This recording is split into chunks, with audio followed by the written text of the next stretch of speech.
Hi, I'm Richard Blankenship from the Office of the Fire Marshal. Welcome to this month's edition of the Fire Marshal's Corner. Please follow me. Okay, this month we're going to talk to people from the Fire Marshal's Office and Permit Services, Economic Community Development, and what these departments do. I don't know about you, but I'm the kind of guy, when I go places I'm not sure where to go, I get a little intimidated not knowing where I want to go. So what we're going to do today is take you a little walk through the tour of City Hall to these offices. So when you get there, you'll have an idea about where you're at and what to do. You'll have to check in at the main office door when you come in to get a pass to get back to these offices. And then today we're going to interview some of the people that work in that office. But right now what I want to do now is just kind of give you direction how to get there. You can see the long hallway behind me. We're going to go down to the end of the corridor. And then first office we're going to come to today is the Fire Marshal's Office and Permit Services. So when you come in here, this is what you'll come in when you see our office here. You have Lisa here at this desk, and then you have Brooke on the other side. Both of them are very capable of doing the job here. They've both been here for a while. Thing is, when you come here, you have to talk with them. They're going to ask you what kind of permits you want. We have various types of permits here in this office. Anything from dog licenses to rental licenses, what they call UNO, use and occupancy permit. There's many of them, and we'll discuss that a little bit more when we interview Brooke from the office here today. And please, if you have any questions, don't be afraid to ask them when you come in here. That's what they're here for. They're here to make your time here as smooth as possible. That's one of the things that we trying to strive on, is not keep you here for a long period of time, get you in, get you out, make sure you have the right paperwork that you need to do what you got to do. Okay, we've had the opportunity to go into the Fire Marshal's office and speak with them today. Now we need to go into Community Planning and Business Services, or is now known as Economic Community Development. These are the people also that do zoning. These are the people that you need to talk to when you want to build something, like a shed. They'll tell you if you can do it or you can't do it. They'll tell you what kind of permits you need and what direction to go in. Okay, I hope you enjoyed the tour. Now what we need to do is go to the studio and interview the people from these departments. Today we'll interview Dave Koch, who is the Director of the Permit Services.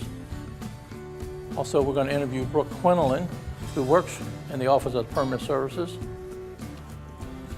And then we're going to interview Nathan Grace, who works for Community Planning and Development, and find out their stories, how long they've been here, and what do they do for the department. I'd like to welcome Dave Koch today to the show. Dave, thanks for taking time out of your busy schedule today to come and talk to us today. I know you are in charge of the Fire Marshal's Office and Permit Services. Exactly what is your title? I'm director of that department. I'm also the fire marshal for the city of Laurel. Our department handles all the permits, from rental license to dog license to a building that you come out of the ground fresh all the way to it's completed. Plus, we're also doing a new program now. We're doing inspections of every building in the city of Laurel will be required to be inspected, and we're doing that. How long have you been with the city? I've been with the city 10 years. 10 years? Yes. And if I'm not mistaken, Mayor Moe's one appointed you as the first fire marshal for the city of Laurel? Yes, sir. When I first came here, I was a building inspector. Actually, I was code enforcement, and the city of Laurel wanted to start their own fire marshal's program. And my credentials from Montgomery County Fire Department, where I was a fire marshal, it worked perfectly in here. And then they created this position, and I was the first fire marshal for the city of Laurel. And we developed our own codes and so on. So what kind of background you got as far as fire marshal stuff? I mean, I was probably 5 years in Montgomery County Fire Marshal's office, and we did everything in Montgomery County as far as the inspections, daycare inspections, to new construction, to existing construction. A lot of education, a lot of classes. It requires there's a constant changing in the codes, and be well aware of the update of the codes. And you just, I guess, recently made director of the department? Right, we had two departments back there. It used to be economic development, and had fire marshal and permitting services in there. And the mayor, July 1st of last year, he split the departments, where the fire marshal has its own department now with the permits, and economic development is their own. So I became director of that department, which controls all the permits and everything that happens in the city as far as code enforcement and permitting. So apparently you got a lot of responsibility back there in that office. Yes. How many people do you manage back there? We have 10 back there that we manage, and that's day-to-day operations. We manage the code enforcement, the secretaries, the building inspectors. It's constantly busy back there because Laurel is a revolving community, and there's constantly building and upgrades happening in Laurel, which keeps us on our toes and keeps us busy. So I guess that when you got this new position as director, it's a little bit more challenging. Yes, it required me to spend more time in the office and manage the office to where I used to be able to go out in the field and I did the inspections. Now people like yourself and a few others are stepping up to do the inspections that I used to do, the daycares, the hydros, the sprinkler systems, which is the new position that you're handling right now. Yes, it requires me to be in the office more to manage and deal with the day-to-day operations of when the people come into the city and have questions. And you know, we probably average 20, 30 phone calls a day through our staff and different things that people just need to know answers. Right. And one good thing about the city is you always talk to a live person when you call here. Yeah, I know the mayor's very adamant about that. He doesn't like answering machines. I know he likes people to talk to somebody. So what do you see in the future of that department? Expanding a lot? Or? I do. I see us expanding. We're really into being fire safe. We're the only jurisdiction in the state of Maryland that requires 100% of everything being built. It has to be fully sprinklered. If you rehab a house or you rehab a construction of a building, we require them to be retrofitted with the sprinkler system, which I feel makes the city a safer place to live because everything is fully sprinklered. And with people like yourself and the other crew back there, we have the smoke detector program that we will give you a smoke detector if in need, but if you want to buy smoke detectors, we'll actually come out and install them for you. Yeah, I know we've done that quite a few times. Right. Okay. So what's your duties right now as the fire marshal? You still do that as well? I still do plan review. I still have to do the plan review. I still do some of the hydros out there. Everybody's very busy back there. Our staff is, constantly doing new inspections or changing inspections, or just trying to keep up with the inspections. I wanted to just talk about the two recent fires we had. I don't know if you want to talk about them now. Go ahead, that's how you can. Sure. Yeah, we've had two recent fires, and one of them was on Irving Street, and this is a rental property. And within the last 6 months, the rental inspection crew was in there and made the owner upgrade the house to 10-year smoke detectors. The gentleman was cooking on the stove, he fell asleep, caught the pot on fire, and the smoke detectors woke him up, saved his life. He left the building, no injuries and no damage. The other one we had was in a brand new apartments on Anderson Lane. We had a gentleman that fell asleep with cooking grease on his stove. He fell asleep, smoke detector activated. By the time that he came downstairs, the sprinkler system had put the fire out. The damage was very minimum, water damage, a little bit of smoke damage. But both of those cases, the people were able to move out of the house and live safely, and we had no injuries at all in those two fires. Yeah, I know sometimes that at least the fire marshals over through the state and everything else, when they have to go fight to get residential sprinklers put into these residents. They do save lives. Right. And that the two fires we had there did show that one, the smoke detector functioned like it was supposed to, and the other was the residential sprinkler. All right. So, and I'm sure you've mentioned this many times in your presentation there, is that a smoke detector is only good for 10 years. And if you've lived in your house longer than 10 years, you really need to replace it. Or if you have a question, call the fire marshal's office. We are more than willing to assist you and help you. Okay. Well, Dave, I appreciate your time. I know you're real busy, and I thank you for coming out and making this show possible. Richard, you're doing an outstanding job there. You're motivating the people to get these smoke detectors in and check the buildings, and that's what's safe, is be able to get out there and do our job. I appreciate that, Dave. Thank you. Thank you. All right. All right. We now have Nathan Grace with us today. Nathan's from the Economic Community Development. Also, I like to call it zoning. Nathan, welcome to the show. Thank you. Can you just give us an idea what your title is back there? My title is a planner. You're a planner? Yes. Now, what's a planner do? Planner, we look at zoning throughout the city when residents come in wanting to do various things on their property in terms of like building fences, sheds, paving driveways, things of that nature. Additions onto their house, they got to come through us to get their proper permission and get an application. Also, when businesses want to relocate into the city or move into the city, they have to come to us to make sure that business is allowed in the specific zoning use that they are looking into. Then they also have to go get a permit and application to make sure they have the right regulations as well. Okay. How long you been working for the city now? I've been working for the city for 11 months. What did you do before you came to the city? Before here, I was actually working in Howard County. I was working in their housing department, doing research for them. Oh, how many years you have there? I was there for 2 years. Oh, very good. Another Howard County employee. I had my 35 there. Okay. So if I wanted to build a shed, do I need a permit for that? Yes, you would need a permit. So you would need a permit. We would also need a site plan of your property showing the location of the shed and also the distance from the house as long as the property lines as well. And then if you're building the shed on site, we would need the framing plans as well. And just as a side note, if your property is in our historic district, you would need to get, and you can see it from a public right-of-way, meaning a sidewalk or a public street, that you would need to get the Historic District Commission approval before you're allowed to build the shed. Now, how long will it take for this process to go through if I want to build a shed? If you want to build a shed, it should take about 2 weeks at the maximum, depending on obviously the workload in our office, but usually it takes about 2 weeks if you have all the appropriate information when you initially come in for an application. Now, if I come in and say I want to build a shed, can I fill out the application there, or should I take it with me and then bring it back? You can fill it on site if you know all the information yourself and the site plan, as well. That we charge a $50 application fee as well. So if you have everything on with you on site, you can apply then. Okay. Then once this process starts, do you come out and inspect it, or?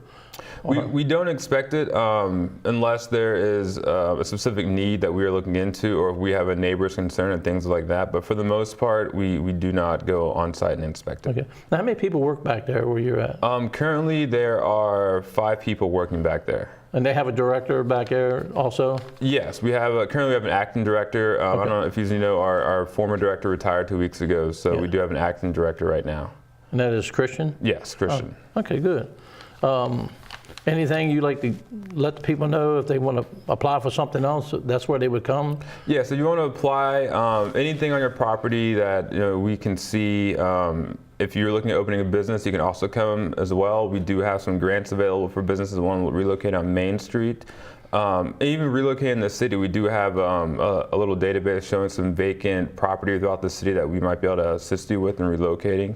So things like that, we do encourage you to come to our office and we'll help you out as best we can. Oh, so actually you guys are looking to bring people into Laurel as well? Yes, we are. That's pretty good. That's great. So I guess you're seeing a lot of development going on in Laurel? We have recently. There's a lot of new apartment buildings coming in. There's a lot of development on Main Street coming in as well.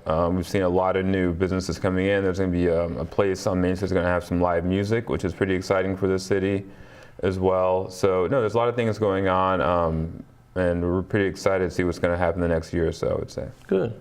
Good.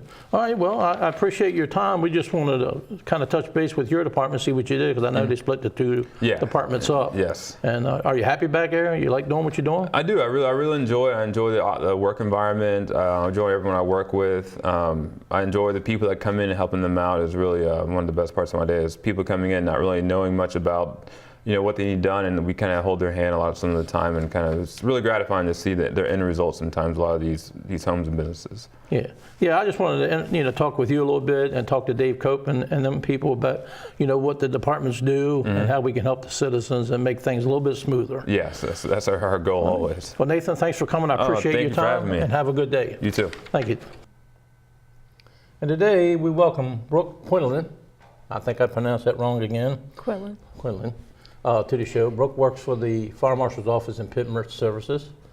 Brooke's been with us for a while now. Brooke, how long have you been with the city? It's been about a year. Okay. Yeah. Now, I understand before you got married, you was working for the city. That's right, for And then- 2 years. Yeah, you worked there for 2 years? You happy to be back? Very happy to be back. Okay. So, what is your job title back here in the back? My job title right now is administrative assistant. Okay. And what do you do back there? We do all kinds of stuff. We do building permits, Okay. electrical permits, use and occupancy permits, rental licensing, daycare licensing, alarm permits, and that's a basic line of what we do. Wow. It seemed like a lot of permits. Yeah. And I know one of the things we told the people before, one of the things we're trying to do is make their stay when they come here as smooth as possible, get them in, get what they need, and get them out without any pain. Right. That's any place you want to go, and I know we strive to do that. And I think they just put a new program out there to where people could pay online. Correct. For the rental licensing and the daycare licensing, anybody that has that program can go online and pay. Now, So it makes it a lot easier. now, did you go to the city's webpage, or how do they get on that? Yes, it is the city's website. And then when I get to the website, is there a specific place I go to, You'll need to look up our department, which is the permit office, services? And- Office of the Fire Marshal and Permit Services. Yeah. And then once they get into that program, then it kind of just walks you through? Yes, yes. Are you getting a lot of response from that? Yeah, I think it's been pretty popular. Yeah, because I know over the years that when we were doing the rental license and people were asking could they pay online, at that time we didn't have that capabilities of doing that. So any permits now, but they'll need a rental license they can pay online? Yes. Okay. Yep. Now, I understand that the city has a dog park and you have to have a license for that as well? Correct. Now, did they get that through you guys too? Yes, And so all the license pretty much go through you guys? correct. Okay. Yeah. So you're pretty busy back at that, I All know the of. time. But I'm glad you're here. I didn't get a chance to work with you. You was here the first time. I heard a lot of good things about you when I was here. And I'm glad you came back. It's been nice working with you, and it's been a lot of help to me, and I appreciate everything you do for me, and I know the rest of the people appreciate that as well. Thank you, I appreciate But I just want to thank you for taking time out of your schedule. I know you're very busy. Thanks for coming in and talking with us. And like I said, we're just trying to make things easy for the people out there. Let them know what we do back there and how busy we are. Right. Thanks for coming. Thank you. I've Bye. had a lot of fun. Thank you. Thanks. Bye-bye. All right. Now let's take a walk outside to the parking lot. And today we're going to talk about a safety tip out there now that the weather's a lot better. Okay, what we want to do today for our safety message today, we're going to talk about the AED, or known here as the PAD. It's called a public access defibrillator. And the reason why they call it that is because so many things happen around the public. If they're at the shopping mall or at the swimming pool, places like that, people have a tendency sometimes to collapse, and that's why they call that the PAD. It's also known as a AED, an automatic external defibrillator. And what happens is when people's heart stops beating, or it doesn't stop, what it is, a normal heart rate is anywhere between 70 and 80 beats a minute. When people usually go into cardiac arrest, they go into what they call ventricular fibrillation, which means that their heartbeat is going about 400 times a minute. And there's no way that life could sustain that. So what happens is they use an electronic device, which causes an electrical shock, to cause the heart to stop beating altogether. Your heart has its own electrical impulses in its system. And what they hope what will happen is once they defibrillate it, it causes it to go what they call flatline, is that the heart rate itself will automatically pick back up and start beating normally like it's supposed to. AED is just as good as having a smoke detector in your house. For every 1 minute that somebody goes down and CPR is not given, they lose a 10% chance of surviving an incident. The city here received 100 of these things. They were donated by Rescue One, a company up in Montgomery County. And they have a contract with the city that every 6 months they take these and they do maintenance on them, make sure everything's okay. You can use this AED for adult patients or children. There's 2 different pads in there. You don't even have to have a class on this. If you pick this up, this thing will talk you right in to do whatever you need to do if somebody goes down. The other thing that you'll have to do is take this thing out of the container. It shows you all the pictures. There's a little thing that goes on across the chest. They're called pads. One goes here, one goes here. Electric current comes straight across. It tells you whatever pad you have in there. If it's for pediatrics, and this little light will light up here. If it's adult, this one do the same thing. You got little diagrams here that tells you when to stop CPR and when to do CPR. And to check it, all you got to do is push this button that says on. It's going to tell you what it is. Adult patient, call for medical assistance. So if you see somebody laying on the ground, From patient's chest. then you notify us, hey, somebody go call 911, let's get some help. And then what we would, Green tab, warning, memory full. Okay, then we would pull the green tab, we would take the electrodes out, and we put them on the chest. And then once we do that, you push this little button that'll keep running, and it documents everything that you do. And then it's going to tell you, okay, stop CPR, they're going to do a pulse check. This thing will check and make sure it has a pulse that it needs to be able to determine if you need it or you don't need it. If it needs to be shocked, it'll tell you, shock advised. Then stand clear, push the button, it shocks the patient, then it's going to come back and say stand by, they'll check it again. It'll tell you, continue CPR for 2 minutes, and it'll tell you when the 2 minutes is up and everything. Like I said, this thing will talk right to you. And then it'll say shock again. These are nice little tools. The city has one in every office building in the city. The police department has 3. They have one on each level. We have one here at City Hall. The swimming pools have 2. The reason why they have 2 is because we have so many adults and children at the swimming area. Instead of them have to keep moving the pads back and forth, they have one set up for an adult and one set up for pediatrics or children. All the vehicles, if you notice here on the back of the truck, it says equipped with the AED. For some reason, if somebody's doing CPR and we show up and we got this and we walk up on you and say, hey, run back to the truck and get the AED for me, you go, wow, where is it? If you notice this thing here, it's going to be on this side of the truck behind the seat. If it's in the back of the window on the police car, it's going to be in the trunk.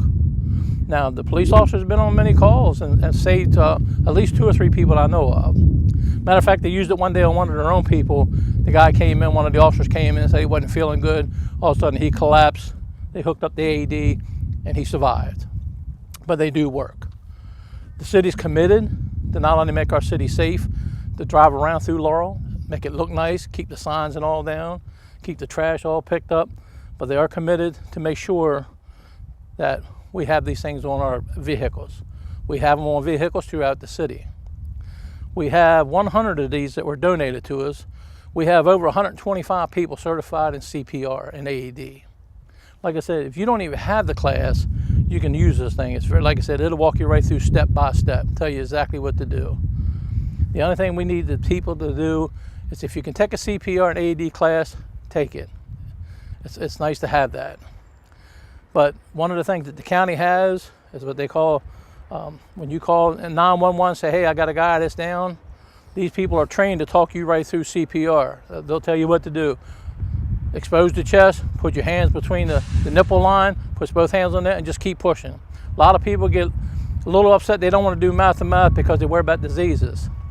They estimate that if a person goes down, he's probably got about 8 or 10 minutes worth of oxygen in his system. One of the things that you're trying to do when you do CPR is keep all the organs oxygenated. That's all you're doing. You just keep pumping, it keeps circulating.